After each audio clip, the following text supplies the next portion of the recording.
Hello all, welcome to the channel and welcome to the course on linear algebra. So today we are going to discuss some more about algebra of linear transformation. So देखो, सबसे पहले क्या था, अपन ने कुछ points देखे थे singular, non singular और इन्वर्टिबल लीनियर ट्रांसफॉर्मेशन के. अब बात करते हैं, अगर डायमेंशन फाइनाइट है और ट्रांसफॉर्मेशन की, तो उस केस में क्या होता है. देखो,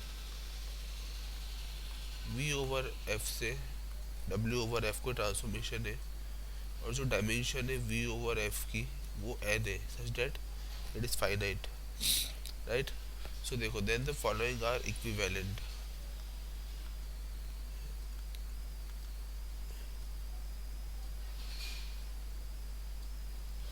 देखो कैसे, कौन कौन सी स्टेटमेंट्स इक्विवेलेंट होती है. तो देखो, अभी अपन ने पढ़ा है, अगर टी वन वन है, राइट, तो अगर टी वन वन है तो टी ऑन टू भी होगी, इक्विवेलेंट स्टेटमेंट्स. और अगर टी ऑन टू है तो कर्नल ऑफ टी जो है वो ज़ीरो होगा, singular, right, non singular sorry. और अगर कर्नल ऑफ टी ज़ीरो है तो नलिटी ऑफ टी ज़ीरो होगी, राइट. और नलिटी ऑफ टी अगर ज़ीरो है तो रैंक नलिटी थ्योरम से रैंक ऑफ टी एन होगी, राइट. और R of T, range space of T, range space of T completely V over F के बराबर हो जाएगी, राइट. और दूसरा, seventh, T is invertible, right. T अगर इन्वर्टेबल है तो मैं बोल सकता हूँ कि टी जो है वो नॉन सिंगुलर होगा, टी नॉन सिंगुलर होगा, राइट. टी नॉन सिंगुलर है तो टी जो है वो मैप करेगा L I vector two L I vector, right. और अगर टी मैप कर रहा है L I vector two L I vector, मतलब टी कैसा है, बाइजेक्टिव है. क्यों, वो वन वन भी है और ऑन टू भी है, क्योंकि साफ साफ पता है, तो बाइजेक्टिव तो होगा. अब अगर मैं बोलूँ T raise to power n, तो ये भी इन्वर्टेबल होगा, इन्वर्टेबल होगा, राइट. और दूसरा, number 12, rank of T plus nullity of T, ये बराबर एन होगा, right. Rank of T plus nullity of T n के बराबर होगा. और determinant of T, determinant of T non zero होगा. क्यों, क्योंकि सिंगुलर नॉन सिंगुलर मैट्रिक्स है, नॉन सिंगुलर मैट्रिक्स है, नॉन सिंगुलर ट्रांसफॉर्मेशन है, राइट. और all eigen values, eigen values के बारे में क्या कह सकता हूँ कि all eigen values of T R, all eigen values of T R non zero, non zero eigen values होगी. क्यों, क्योंकि नॉन सिंगुलर है, राइट. अब देखो, टी इनवर्स, टी इनवर्स भी इन्वर्टेबल होगा. टी पावर एन इन्वर्टेबल था, टी इन्वर्टेबल था, टी इनवर्स भी इन्वर्टेबल होगा. देखो, इन्वर्टेबल ट्रांसफॉर्मेशन की डेफिनेशन क्या थी कि अगर इन्वर्टेबल है तो T one one onto है, if and only if, right. तो T one one onto तो ऑलरेडी है, तो टी इनवर्स भी इन्वर्टेबल होगा, राइट. दूसरा, T inverse maps L I to L I vector, right. T inverse maps L I to L I vector. अब देखो,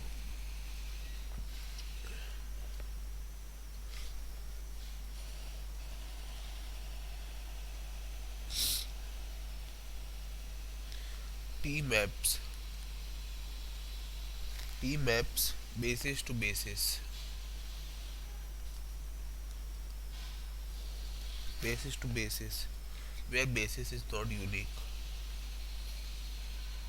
basis is not unique, right. और last and final 18 point, T inverse maps L D to L D vector. क्यों L D to L D, because singular भी है, right. So L D to L D vector. अब देखो, अब बात करते हैं कि अगर कोई ट्रांसफॉर्मेशन गिवन है और अपन को कहा गया कि फाइंड करो जरा टी इनवर्स को, राइट। तो देखो, अगर कोई ट्रांसफॉर्मेशन गिवन है R2 से R2 such that T of x y is x plus y comma x minus y, right. और दूसरा क्या है, सो पूछा है कि टी इज सिंगुलर और नॉन सिंगुलर, मतलब क्या फाइंड करना है, कर्नल ऑफ टी, राइट। और इफ, और अगर इन्वर्टेबल है, अगर इन्वर्टेबल है मतलब अगर वन वन ऑन टू है, तो अपने को फाइंड करना है टी इनवर्स को। तो देखो बहुत सिंपल है, कैसे करेंगे। सबसे पहले टी ऑफ एक्स वाई क्या है, R2 टू R2, तो अपन लेके चलेंगे स्टैंडर्ड बेसिस को, T of 10 11, T of 01 x plus y 1 - 1, right. तो देखो अगर मैट्रिक्स बनाई, डिटर्मिनेंट निकाला, तो डिटर्मिनेंट क्या आया, 2 which is -2 which is non zero. Determinant non zero आ गया, मतलब क्या है, non singular, non singular, right. अब देखो कैसे पता चलेगा नॉन सिंगुलर का, एक और तरीका निकालने का। अगर रैंक ऑफ टी 2 है, अपने को पता है रैंक 2 है, क्यों, क्योंकि नलिटी जो है, देखो रैंक 2 आ गई ना इस मैट्रिक्स की, तो नलिटी क्या आएगी, dimension minus rank which is zero. और नलिटी अगर ज़ीरो है तो मतलब साफ है कि टी क्या होगा, नॉन सिंगुलर होगा, राइट। अब बात कर लेते हैं टी इनवर्स की। तो देखो टी इनवर्स कैसे निकलेगा, T inverse of x plus y x minus y is x minus y. Suppose करो एक्स का वाई, अब सपोज करो अपन ने लेट कर लिया टी इनवर्स को अल्फा बीटा, राइट। तो देखो अब मुझे क्या चाहिए यहाँ पे, देखो इसको तरीका करने का, अपन ने क्या करा, इस x प्लस वाई को अल्फा मान लिया और x माइनस वाई को बीटा मान लिया। तो 2x बराबर क्या हो गया, alpha plus beta by 2 beta, sorry, और x बराबर क्या हो गया, अल्फा प्लस बीटा बाई 2। मतलब मैं लिख सकता हूँ यहाँ पे कि x कोऑर्डिनेट तो मेरा अल्फा प्लस बीटा बाई 2 है, राइट, टी इनवर्स का। सिमिलरली अब मुझे कोई बोले कि y फाइंड कर लो इससे, तो सिंपल है, y क्या आ जाएगा, alpha minus beta by 2, right. ये मेरा y आ गया। तो इस तरीके से अपन ने इसका टी इनवर्स फाइंड आउट कर लिया। अब बात करते हैं कुछ और क्वेश्चन की। सपोज देखो, अगर मैंने बोला टी एक मैपिंग है R3 से R3, टी एक मैपिंग है R3 से R3, जिसको मैंने डिफाइन करा है कुछ इस तरीके से, कैसे, T of x comma y comma z बराबर 2x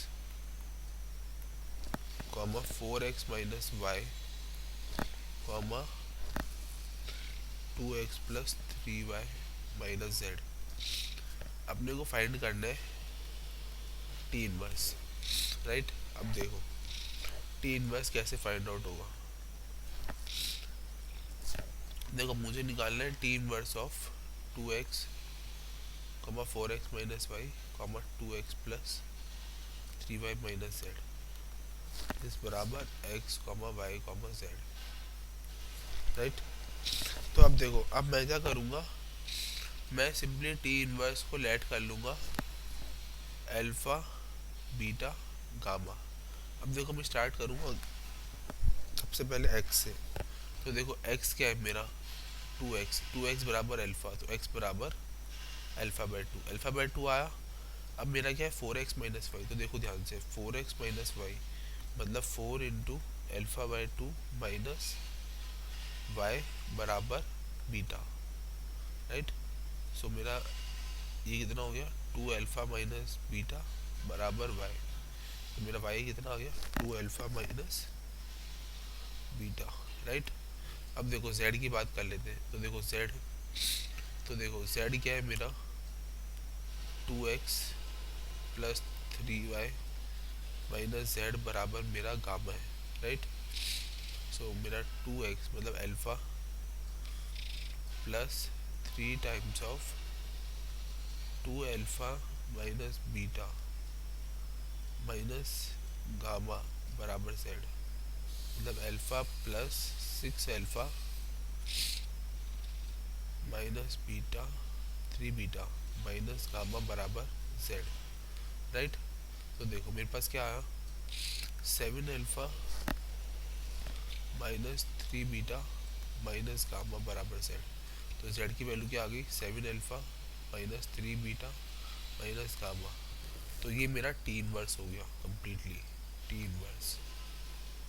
समझ आया। देखो बड़े बड़े क्वेश्चंस में ना हमेशा ध्यान रखना, अपन जो चालू करते हैं ना इन्वर्स निकालने का प्रोसेस, वो हमेशा पीछे से करते हैं ताकि अपने को आसानी हो। देखो ऐसे एक और क्वेश्चन देखते हैं।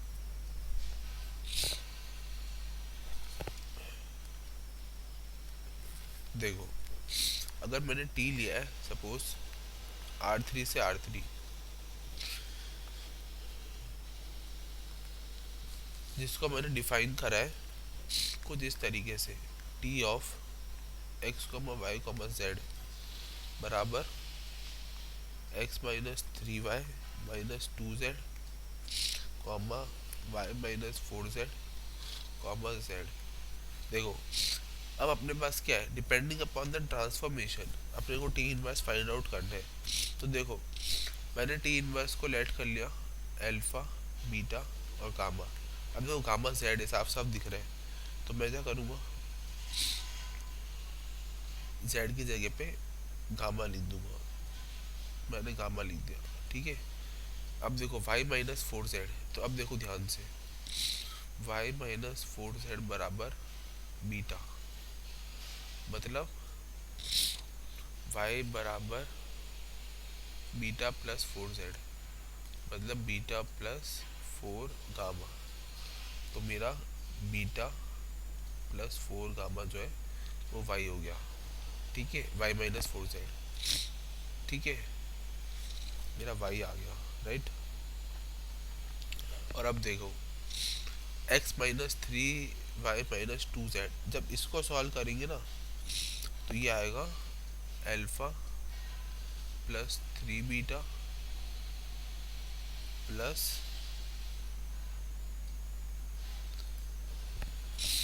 कितना आएगा 14 गामा। देखो उसको वेरीफाई कर लेते हैं, देखो वेरीफाई कर लेते हैं। देखो x minus 3y minus 2z is alpha.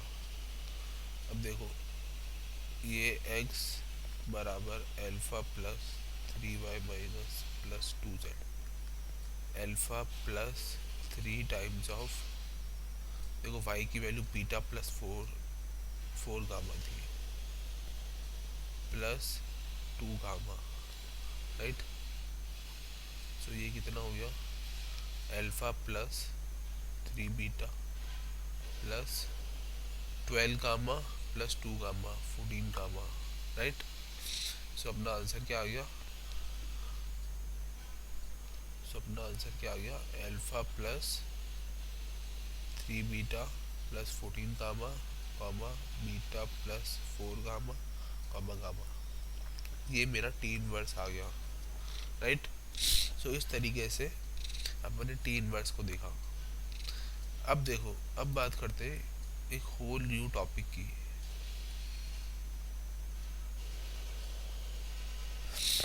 नया टॉपिक है ना, नया टॉपिक है आइसोमॉर्फिक वेक्टर स्पेस। देखो समझते हैं इसको, आइसोमॉर्फिक वेक्टर स्पेस कि कोई भी वेक्टर स्पेस आइसोमॉर्फिक कब कहलाएगी, राइट। तो देखो two vector spaces,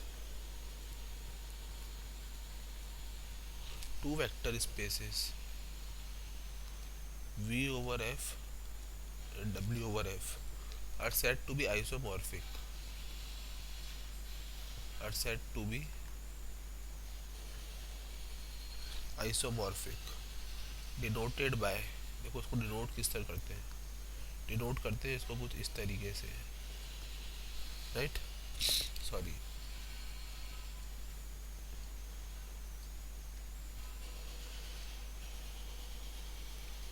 it is isomorphic to W if there exists a linear transformation. कैसा? T from V over F से W over F such that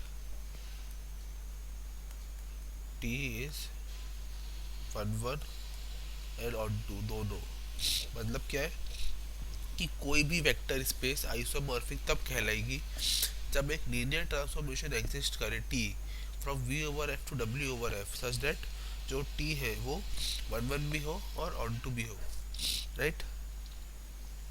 अच्छा, एक और इम्पॉर्टेंट नोट, देखो कभी भी है ना, जो आइसोमॉर्फिक वेक्टर स्पेस होते हैं ना, ये हमेशा ध्यान रखना, क्या, कि isomorphic holds between two vector spaces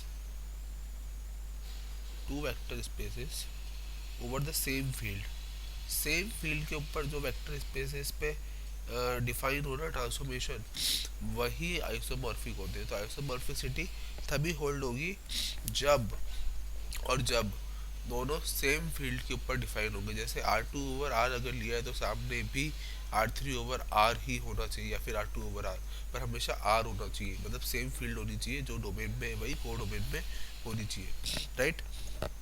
अब बात करते हैं एक नया टॉपिक की। नया टॉपिक है कोऑर्डिनेट मैप। देखो कुछ ना कुछ मैपिंग हो रही है कोऑर्डिनेट वाइज, नाम से तो ये समझ आते हैं, तो देखते हैं क्या होता है। देखो, let dimension of v over f, अगर l लिए जो कि फाइनाइट है सपोज, तो लेट बीटा, बीटा को लिया v1 v2 v3 up to vn, ये एक ऑर्डर्ड बेसिस है, ऑर्डर्ड बेसिस है, देखो ध्यान रखना, ऑर्डर्ड बेसिस है, मतलब एलिमेंट का ऑर्डर नहीं बिगड़ रहा है बेसिस के अंदर, बेसिस में ऑर्डर सीक्वेंस में एलिमेंट्स जमे हुए, राइट, उसी को ऑर्डर बेसिस कहते हैं, अपन ने पढ़ा है शुरू में, राइट। तो देखो लेट, अब सपोज करो कि v जो है वो v ओवर f का एक आदमी है, v जो है वो v ओवर f का एलिमेंट है। तो देखो मैं v को क्या लिख सकता हूँ, मुझे पता है अगर कोई वेक्टर स्पेस का एलिमेंट है तो मैं उसको लीनियर कॉम्बिनेशन की फॉर्म में लिख सकता हूँ, राइट।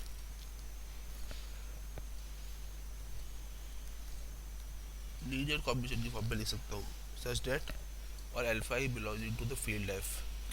तो देखो उस केस में कोऑर्डिनेट मैप क्या होता है पता है आपको?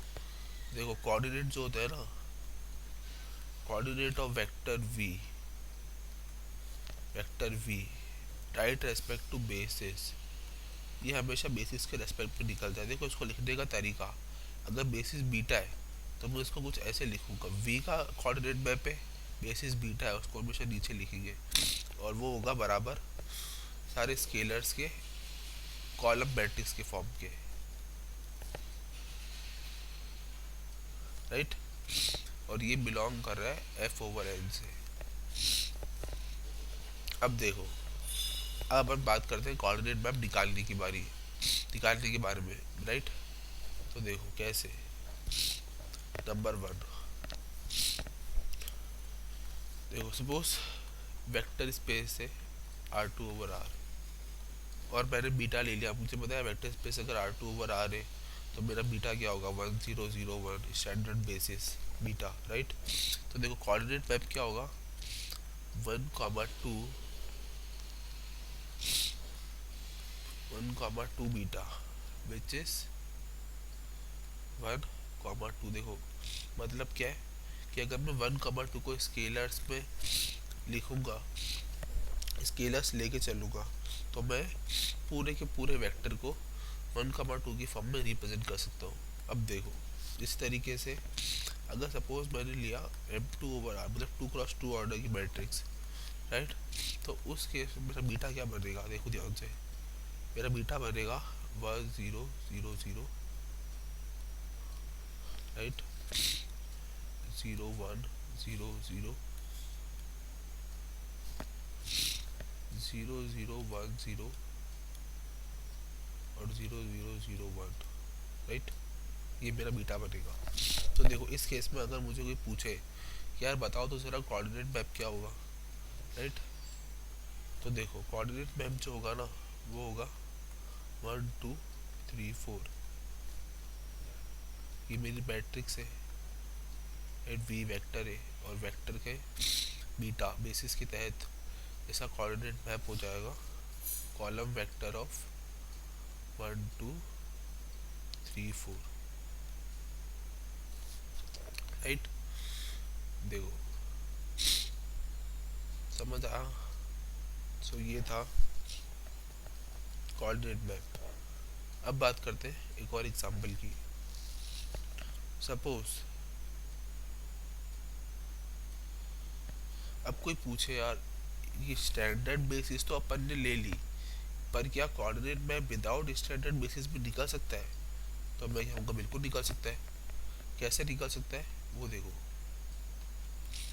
कि मैंने मैट्रिक्स स्पेस तो ली M2/R, और इस बार मैंने बीटा को ले लिया कुछ अलग। मतलब क्या करा,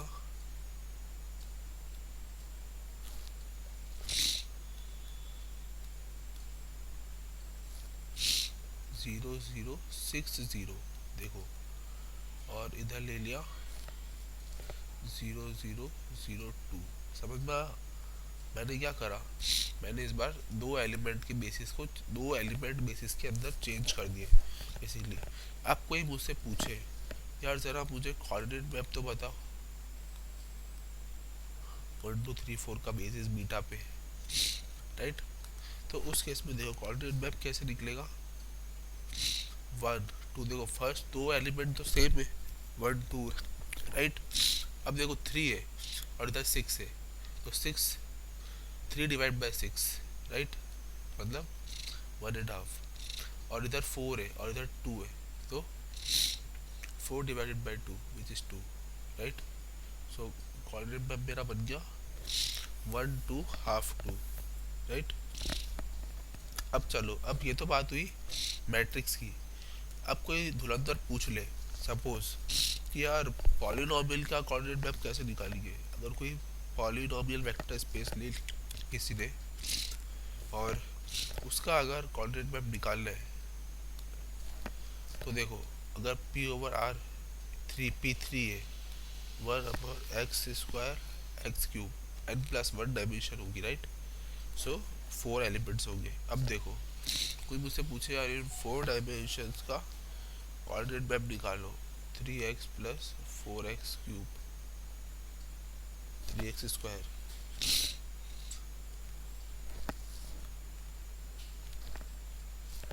बीटा विच इज 1 2 3 4, सिंपल। तो ये था कोऑर्डिनेट मैप। सो देखो ये जो होता है ना coordinate map, it is very much useful when we talk about matrix representation. जब अपन आगे बढ़ेंगे थोड़ी देर बाद कि मैट्रिक्स किस तरीके से रिप्रेजेंट की जाती है कुछ नेक्स्ट लेक्चर में, तो उस पर देखेंगे कि किस तरीके से कोऑर्डिनेट मैप यूजफुल होता है। ओके, तो अभी के लिए इतना ही, मिलते हैं नेक्स्ट लेक्चर में। Thank you.